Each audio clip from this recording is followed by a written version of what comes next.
Welcome to our lecture online. Now let's also take a look at some of the other greenhouse gases in the atmosphere that play a role in keeping the Earth nice and warm. We already talked about the water vapor and carbon dioxide, the two major ones, but now also we're going to take a look at methane, nitrous oxide, and ozone. They do play a role, however, not nearly as much as the other two.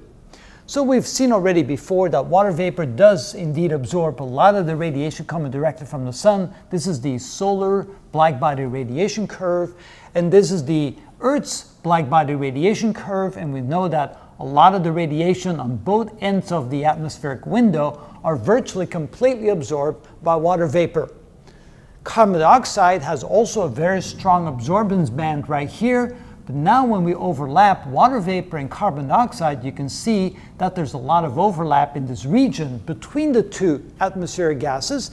And notice that water vapor, whatever water vapor doesn't absorb in this region, carbon dioxide makes sure that everything else is absorbed. So this entire band of radiation here is absorbed either by water vapor molecules or by carbon dioxide.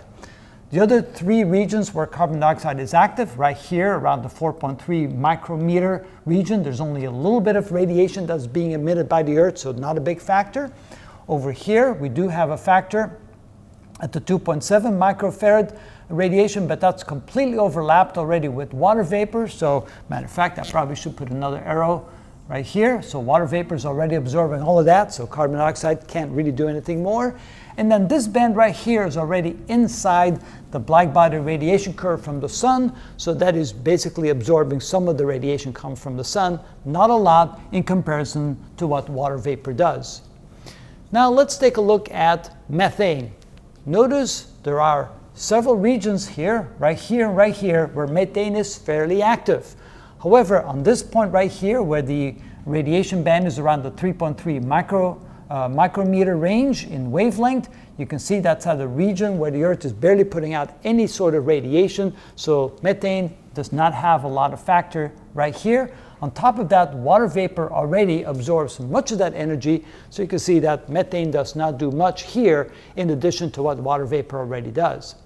On the other hand, when we go a little bit further over here, we have another radiation band that methane can absorb. It's the 7.6 micrometer radiation band, and you can see that yes, indeed, it does pop up above the radiation band of water vapor, so there's additional radiation here that's being absorbed by methane compared to water vapor. But when you look at all this being absorbed by water vapor and just a little bit here being absorbed by methane, there's not a lot of in addition to what water vapor already absorbs.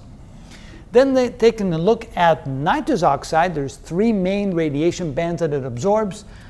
One in the slightly over 4 micrometer radiation range right here. You can see again that's in this region where the Earth is not very active in sending out radiation to space, so not a lot of radiation being absorbed, although there's some.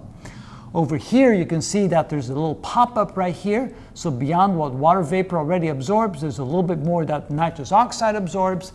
And then finally over here, it's already well in the region where water vapor absorbs almost everything, except in this very small portion right here before water vapor completely absorbs everything. There's a little bit of radiation that normally gets to space, but nitrous oxide even takes a little bit of bite out of that and takes some of that radiation and keeps it from getting into space. But you can see when you take these three combined, it's not nearly as much as any of the other big two radiation zones that we already are familiar with.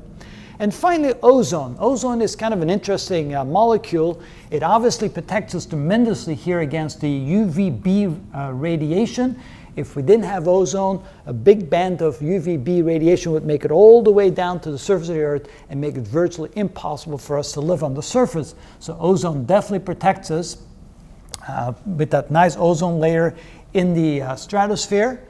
In addition to that, Rayleigh scattering also makes sure that much of this heavy radiation doesn't make it through, so some of the high energy UV radiation gets scattered out as well.